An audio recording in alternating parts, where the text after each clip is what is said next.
This podcast is brought to you by Flipper, the number one marketplace to buy and sell online businesses and startups.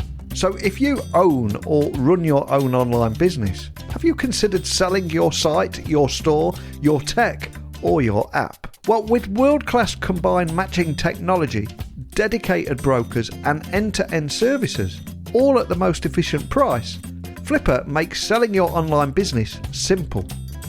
So to get a free valuation, simply visit flipper.com/techtalks. Each month, thousands of online business owners exit with Flipper. Again, to learn more, visit flipper.com/techtalks. Welcome back to the Tech Talks Daily Podcast. How are you all doing out there in internet land, everyone? Well, I'm going to get serious on you quite quickly today because the Cybersecurity and Infrastructure Security Agency, or CISA, as they're better known, they recently announced critical guidance on threats against organisations using certain forms of multi-factor authentication, or MFA. So many acronyms in this space, so hopefully that set the scene there. But the agency has urged all organisations to implement phishing-resistant MFA controls in order to prevent phishing and increasingly automated and sophisticated attacks on authentication processes. But with so many phishing attacks targeting credentials to be used in a later campaign, more organisations are getting the hint that they need to have MFA in place for at least those users with access to critical resources and all valuable data, if not everyone.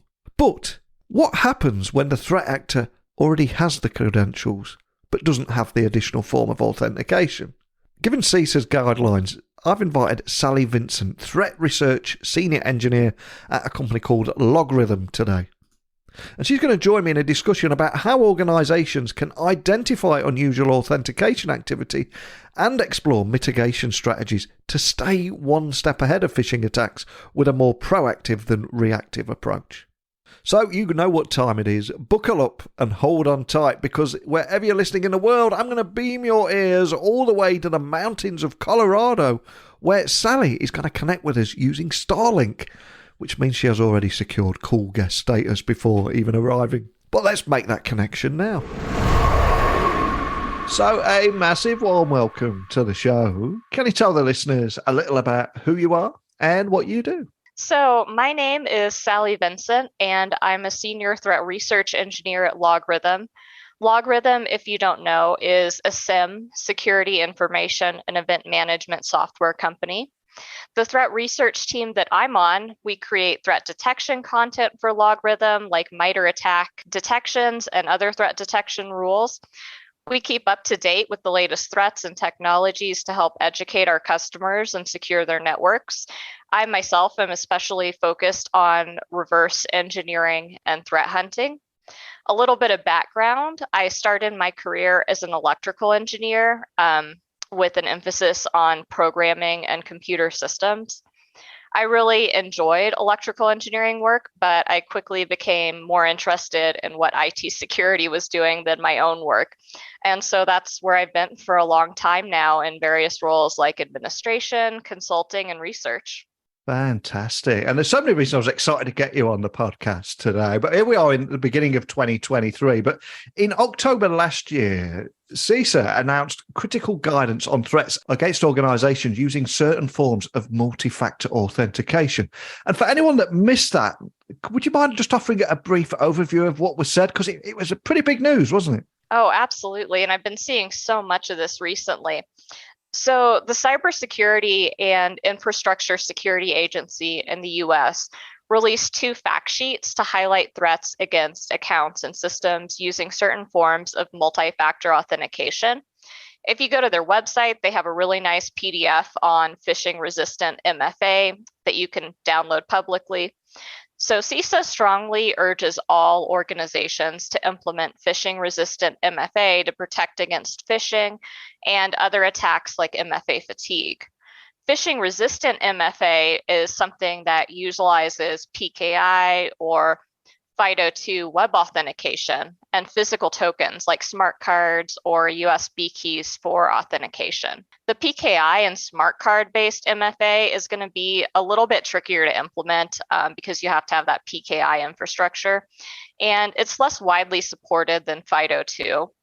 The phishing resistant MFA with PKI and smart cards, you'll mainly see that here in the US used by US government organizations in the form of personal identity verification cards or common access cards. Recently, I've seen a lot of top tier technology companies like Google, Twitter, and Cloudflare recently moving to the FIDO2 based phishing resistant MFA, oftentimes as the result of a successful MFA attack. But if you can't afford moving to the phishing resistant MFA, adding number matching or one-time passcodes to your MFA is an improvement, although it's still vulnerable to social engineering or like Signal 7 exploits where an attacker could steal that code. So I'm curious, what would happen if a threat actor has the credentials but doesn't have those additional forms of authentication? Well, I mean, if we're being honest, it's pretty easy to get credentials these days. Phishing works. Buying stolen credentials is pretty cheap if you know where to go. Yeah. And unfortunately, many people still use easily guessable or commonly used passwords. So once you have those credentials, you're just good to go if there's no MFA in place. So I hope everyone listening is at least using some form of MFA by this point. I don't think I work with anyone professionally who doesn't. If you have the push-based MFA, where users get a push prompt and then just click accept or deny, once the attacker gets the credentials, they'll likely start into an MFA fatigue attack. Or push bombing, however you like to call it. I've seen a lot of these attacks lately, and unfortunately, most of them are successful. If you have credentials for multiple users, there's always that one user that's going to accept. That's just kind of a fact of a fact that we have to accept in security. I've seen it pretty much everywhere I've worked. MFA fatigue attacks, if you don't know, they're also called push bombing. They're MFA request generation attacks, where attackers attempt to get the owner of the credentials to validate a logon by repeatedly hitting them with prompts until the user just accepts to get it to go away, or they get flustered and accidentally hit accept. Uber and Cisco were both in the news recently for getting hit successfully by MFA fatigue attacks this year. Also, interestingly enough, now pen testers are using this technique too, which is a good test of your environment if you have the resources to get that done, and can show management why stronger MFA is needed, because likely you're going to have a user that's going to fall for it. A little background: MFA fatigue is a technique used by script kiddies and advanced persistent threats like Lapsus, who claimed responsibility for the Uber breach recently. MFA fatigue is pretty easy and effective because once you get those valid credentials, hackers don't need really any technical skills to spam a user with MFA requests. And it will likely remain a popular technique until more resistant forms of authentication, like I just talked about, become the norm. The success or failure of an MFA fatigue attack depends on just human error, which is why it's so darn effective. And if we take everything that we've discussed there, can you expand on how organizations can identify unusual authentication activity and better explore mitigation strategies to stay one step ahead of the phishing attacks? Because there's just so much going on there. Even password safes are under attack now. So I'm curious, how can people be more proactive than reactive to these situations? Sure. Security operations centers should implement MFA detections based on thresholds and abnormal authentications, regardless of the platform used. I'll give examples using Okta because I just finished a deep dive into Okta MFA, culminating in a white paper that you can find on LogRhythm.com. The ideas behind the Okta detections and mitigations can be easily translated to other platforms like Office 365. Logging from your MFA solution gives you the data to enable detections like a large number of push denies followed by an allow, or authentication attempts from abnormal regions, or authentication attempts that occur at abnormal times. A decent chunk of MFA fatigue attempts happen at night when users are often caught, off guard and are more likely to just accidentally hit accept. Just for Okta users for a quick second. Enabling Okta Threat Insight is going to be the first line of defense against MFA fatigue and other MFA attacks.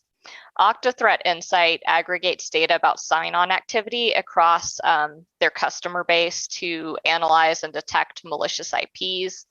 IPs flagged by Threat Insight can be logged or logged and blocked. Choosing to block Threat Insight IPs can reduce the number of attacks against Okta and also reduce the number of Okta attack detections a SOC has to handle. I personally have had really good luck with blocking based on Threat Insight. However, some people may get blocks that are legitimate authentications. Every environment is different, and there are some options like the detections I just talked about. And for LogRhythm, you've built a reputation on empowering security teams to navigate a changing threat landscape and doing that with confidence. So I'm curious, from the conversations that you're having with your customers, are there any particular trends in the kind of challenges that they're all facing and coming to you for help with? Yeah, for sure. I mean, there are always the usual problems security teams face, which are lack of resources and lack of executive buy-in to implement security programs like phishing-resistant MFA. I'm also seeing a lot of security teams struggling recently with starting to implement zero trust architecture. And I bring this up because implementing zero trust is helpful in many ways, including reducing the harm a threat actor can do if they gain access to networks through MFA fatigue. And I'm curious, how are you helping them overcome these challenges? Because again, everyone's coming to you and hoping that you've got the solution. I'm sure you have, but how are you helping them overcome these? Well, just kind of going back to the basic normal issues. Besides pointing customers to studies like Sophos's State of Ransomware or the Verizon Data Breach Report to help get executive buy-in, we're helping SOCs do more with the resources they already have. If you can't implement a phishing-resistant MFA solution, you can have detections ready. And in cases where attacks are successful, you can link those detections via security orchestration like SOAR to other products. LogRhythm SOAR implementation utilizes what we call smart response plugins that allow for third-party integrations with LogRhythm, usually via API. SRP actions can run automatically when they're linked to alarms with or without user approval. For example, if you saw the alarm for multiple push denies followed by an allow, the user could go ahead and then have the user automatically disabled and all of their active sessions killed to contain further damage. You're often seen as the go-to people for any solution and to offer that peace of mind that a business or business leader needs during these attacks during this time of constant attacks and breaches, etc. So I'm curious, what keeps you up at night? How do you keep your curiosity and open-mindedness alive to be able to look across the landscape with a steady mind and come up with the new solutions and see where the trends are? Is there anything particular that keeps you up at night, and how you keep that curiosity and open-mindedness alive? Well, for me, kind of going back to why I got into security in the first place, there's always that kind of chaotic human element to threat research and security that just kind of always keeps it fresh for me. But something that kind of keeps me up at night is just generally the state of the world these days. And I think that attacks like MFA fatigue, phishing, ransomware, I mean, obviously they're just going to become more and more popular. But on the positive side, I think that there aren't a lot of new ideas being used for these attacks. So organizations that are on top of technique-based detections and threat hunting have a really good chance of blocking or quickly detecting these attacks. And what's going to be your big focus this year? We're right at the beginning of 2023. Everyone's going to be looking at trends, and there'll be a few clients of yours possibly listening, hoping for a few teasers. But is there anything you can share about what your key focus will be this year? Sure. Our main focus right now is our next gen, or maybe it's the next gen sim. I'm kind of losing count. I've been with LogRhythm for 10 years at this point. It's our cloud sim we call Axon. So it went live in Q4, I believe, and we're going to continue to expand the feature set and detections running on it. It's cool because on the back end, it allows us in threat research to actually do true streaming analytics instead of just batching. We're also going to be revamping our UEBA offering, which used to be called Cloud AI, if you're a customer familiar with that. Yeah. And in the threat research team, we'll continue to add to our now pretty large number of MITRE detections and just continue to stay on top of current trends. And of course, if any of us spend any amount of our time doom scrolling down our smartphones, there'll be a lot of nasty stories about attacks, breaches. Now, there's never been more than ever. But what makes you hopeful about the battle against bad actors this year? Is there anything you can share there? Well, I'll go back to what I said earlier about there aren't a whole lot of new ideas being used for these attacks. If you look at like the MITRE attacks used for ransomware, phishing, MFA, it all kind of turns out to be the same set. Not too long ago, we did kind of a meta-analysis and looked at the top ransomware techniques used between the different APTs. And really, it was just the same thing over and over again for, since the early 2000s. Yeah. So like I said, if organizations are on top of technique-based detections, you have a good chance at stopping something. Well, I've loved chatting with you today. I think we've covered a lot of ground in a short amount of time, but I'd love to end on an amusing note now, because it is a very serious matter. But if we end on a light-hearted note, can you share the funniest or most interesting story that has happened in your career? Because I suspect that you've picked up more than a few stories in the years, right? Oh, sure. Being a security engineer, you deal with a lot of crazy things sometimes. But I think my all-time favorite detection, which may be more funny to me than other people since I was a former Active Directory sysadmin at one point, was when I set up monitoring for a customer. And that detection was just really simple. It's a detection that watches who gets added to admin groups. So simple, but one that I actually think everyone should be doing.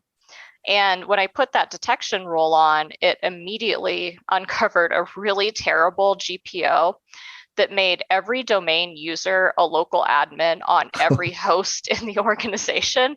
So like endpoints, servers, domain controllers, file shares, everything, everyone was an administrator on it.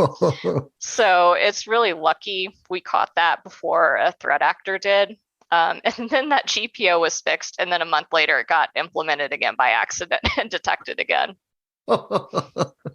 That's what it reminds me of a story when I for my old IT days, where I think it was SCCM for the very first time, and how to remotely install things. It was just as this technology was out, and there was something like 1,000 PCs and 500 tills to take money in the vending places. And all of a sudden, every single PC in the business was being turned into a till. Oh, no. Yeah. The guy that did it was quickly ushered off the premises and never seen again. But it's so when things like that happen, it's not funny at the time, though, is it? No, definitely not.